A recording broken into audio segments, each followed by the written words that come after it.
And that's basically when you should outsource or when you should DIY.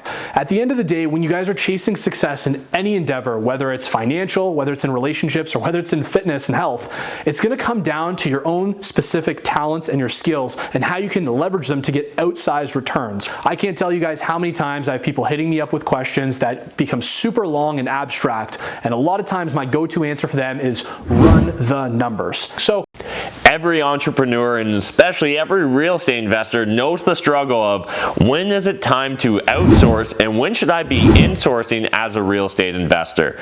Well, it really does depend upon exactly where you're at, where you're headed, and what your goals and motivations are as well as an individual. But in today's video, my buddy Dylan McLauchlan is going to break down for us his opinions and thought process in regards to when to outsource when it comes to your real estate investing. For me, it's something I struggled with at the very start of my investing career. With hindsight, I wish I would have started doing it sooner, and a lot of us real estate investors were able to kind of lie to ourselves because we get caught up in our own headspace and think, oh, I'm going to save money, so I'm not going to include costs like property management or maintenance because I'll just do everything myself. But the issue with that is when it comes to building and scaling a replicatable business, well, there's only one of us, so at some point in time you're going to have to outsource. So let's dive in today's video with Dylan. Hey you guys, how's it going? It's your boy Dylan here again, giving you another really specific action tip oriented video. Now you guys might have seen me on some of Matt McKeever's other videos, which you'll be able to check out in the playlist that will happily provide you guys. But for this specific video, I really want to dig deep into a type of question that I get all the time at networking events, through YouTube comments, all of that. And that's basically when you should outsource or when you should DIY. And this comes all the time, right? You have extremists on either side of the fence. You have your guys like Tim Ferriss, 4-Hour Workweek, or Grant Cardone, like massively scaling, where they're like, nope, you should just outsource everything, keep stacking on, just keep building the machine bigger. And then you have guys on the other side, kind of like a Gary Vaynerchuk or Casey Neistat, who are kind of more the artists and more the professionals. And they're like, no, you should just always be hustling. Like you gotta be hustling in the business to stay competitive, all the things like that, right? Kind of two extreme ideologies. But really, when it comes to this question, the answer is that you should always outsource 100%. Goodbye. I'll see you guys in the next video. No, I'm just kidding. It actually is a really nuanced topic, and it really comes down to running a cost-benefit analysis in terms of where your money is gonna be the most beneficial for you. On one side of things, it's the cost-benefit analysis, but on the other side of things as well, it's gonna come down to leveraging your skills and your talents. At the end of the day, when you guys are chasing success in any endeavor, whether it's financial, whether it's in relationships, or whether it's in fitness and health, it's gonna come down to your own specific talents and your skills and how you can leverage them to get outsized returns, right? Because certain people are gonna be better at certain things, and if you're able to do the things that you're better at or that you enjoy doing more, that energize you, then you're gonna be able to get a better result in those specific domains while other people are maybe struggling. So kind of these two come together into our formula, which will go into outsourcing, but those are two things to definitely keep in mind. Additionally, the cost-benefit analysis, this is the first place you should always start because you always want to start at the numbers. I can't tell you guys how many times I have people hitting me up with questions that become super long and abstract, and a lot of times my go-to answer for them is run the numbers. Just run the numbers. That's what it comes down to, because that's going to give you a really logical picture on what you're looking at and what you're trying to compare. So with those two things in mind, now we can start really digging into the granular and start thinking about things a little bit more logically. So when it comes down to this, I think the best way to start is to look at the smallest unit, and that's typically dollars per hour. That's a very easy way that people are used to communicating. So when you look at your dollar per hour for your tasks, there's going to be a bunch of different people that you hire, and they're going to be different dollar per hour amounts. Now, in addition, another way to kind of, we'll do some extra math here. With that dollar per hour amount, if you just multiply that by 2,000, that's going to equal roughly what an annual salary would be based on, based on those dollar per hour amounts. Now, it doesn't work out perfectly, obviously, if somebody's working more hours, but this is just kind of like a quick rule of thumb to get an approximation of where people are at. So when we're breaking it down, we're going to start with your minimum wage. So here in Ontario, Canada, at my time of speaking, minimum wage is just under $15 an hour. I can't remember the exact amount, but just for ease of use, we can imagine $15 an hour. So the minimum here in Ontario, Canada is going to be $15 an hour. And that's kind of where you should set your benchmark, right? So there are going to be definitely cases where you're going to be paying people maybe a little bit less than minimum wage, you know what I mean, if it's an extreme circumstance, but you definitely want to tamper your expectations if people are willing to work for less than the minimum wage, right? They could make this money working anywhere, so why are they doing this job for you working this amount? Now, there are people in emergency situations or people that can't maybe do other work and they will be willing to work for a little bit less for a small amount of time, but definitely be careful with this. You want to start your expectation around $15 an hour. Now, when we multiply that by 2,000, we get $30,000 a year would kind of be their salary if they were consistent working at this rate, which isn't a huge amount of money, but it's enough for it's enough to have a bit of a comfortable life at this point. So next, we start moving. You have your minimum wage guys, and those are great for like cleanup, little tasks here and there, things that you don't need that nice touch, that nice level of finish, things that you can't really mess up almost. You just got to throw time at, you got to throw effort at.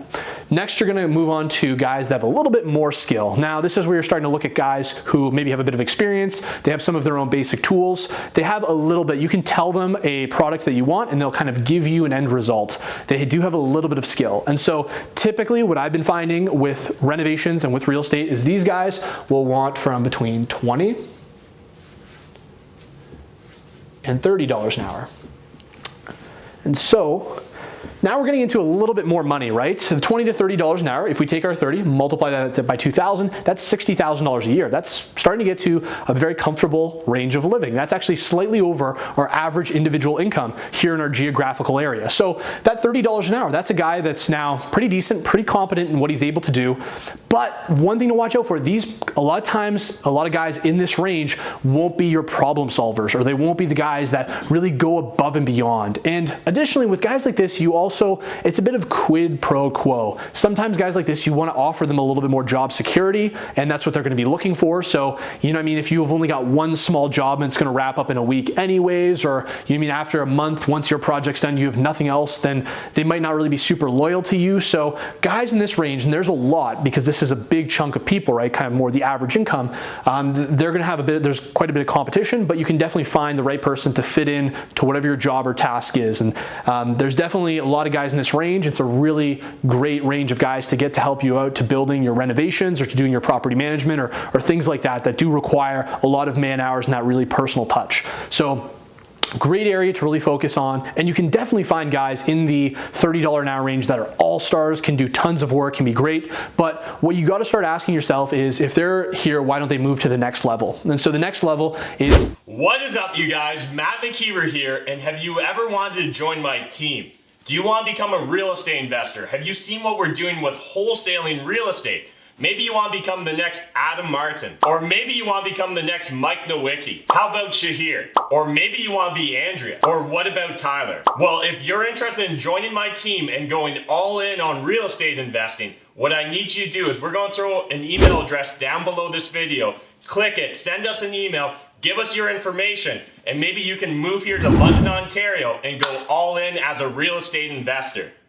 We make offers, we buy fast, never gonna miss a deal cause we pay cash. Offers, offers, offers, deals, deals, deals. Tell us, Mr. Seller, what price do you feel? Cause we're Southwestern's biggest source of deals. Yeah!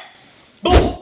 Great range of guys to get to help you out to building your renovations or to doing your property management or things like that do require a lot of man hours and that really personal touch. So great area to really focus on, and you can definitely find guys in the $30 an hour range that are all-stars, can do tons of work, can be great, but what you got to start asking yourself is, if they're here, why don't they move to the next level? And so the next level is what I would consider skill trades, and this is going to be from 40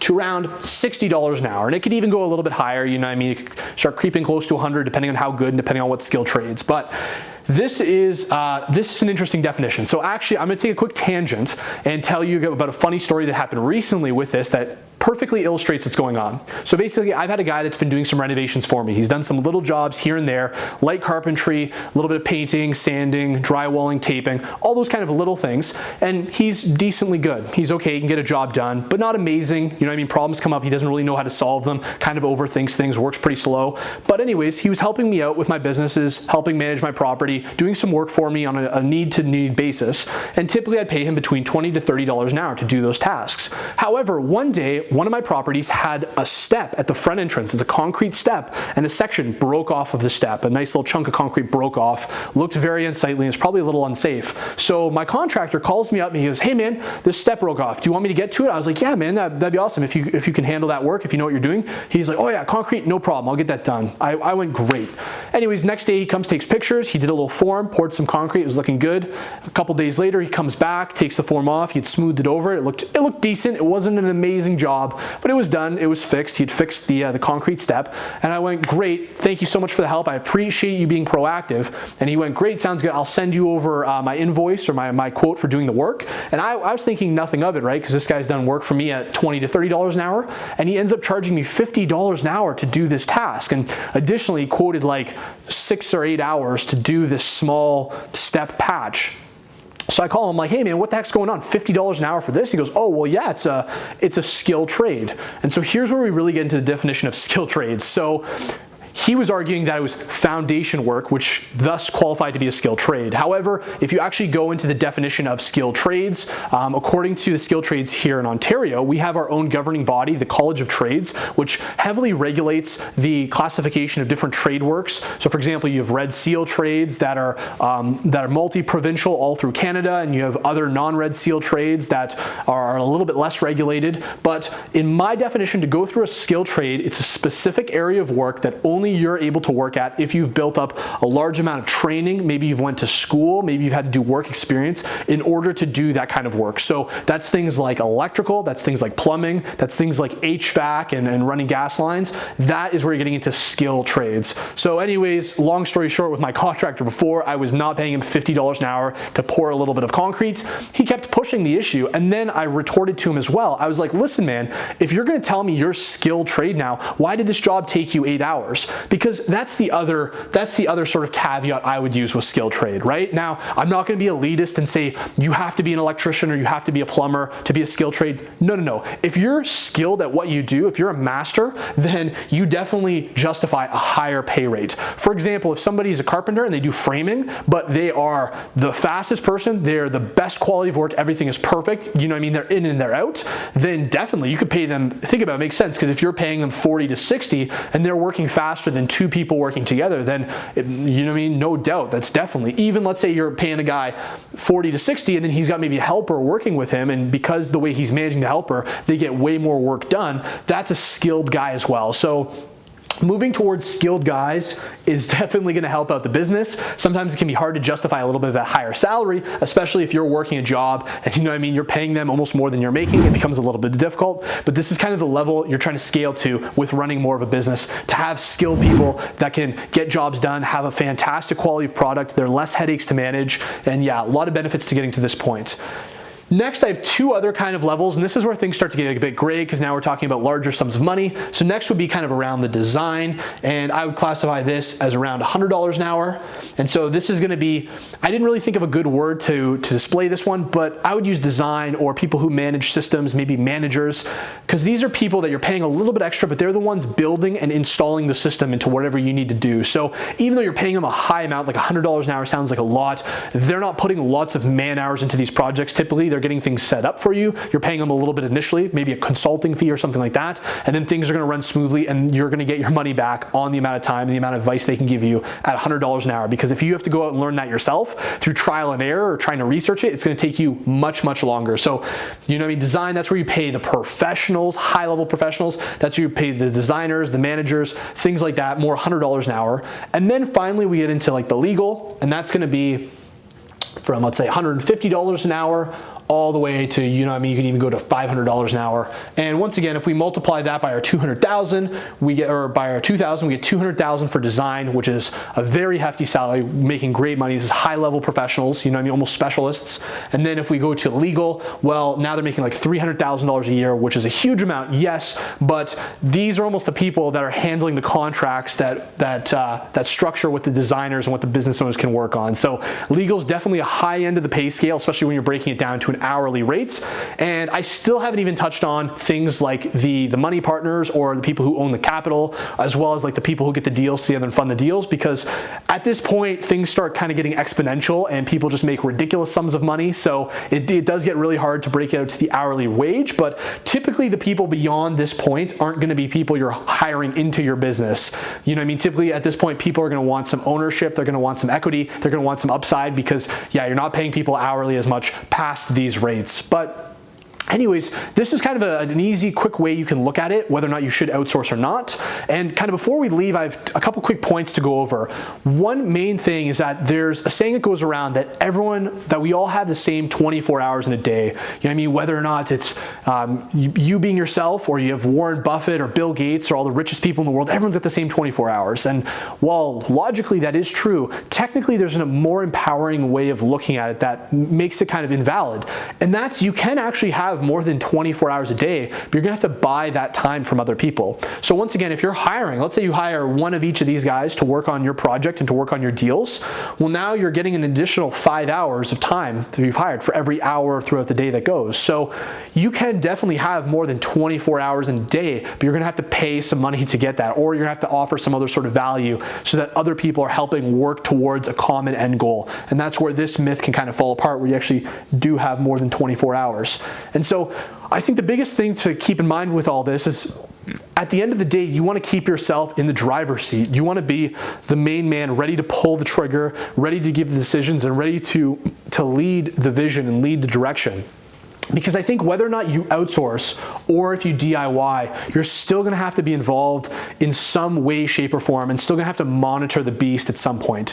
Sure, there's the once again, the 4-hour work week, or some of these automation experts who talk about fully automating their business and being able to fully walk away. And while yes, that is very possible, there's still gonna be a lot of buildup getting to that point. And then additionally, there's still gonna be some time managing that you definitely have to be aware of. So it makes sense to learn the knowledge, learn what you're good at, learn what you're able to help, and find what's efficient in terms of when you should actually be outsourcing before you do. But anyways, I hope it gives you guys some clarity on how to kind of manage things. Without further ado, take care.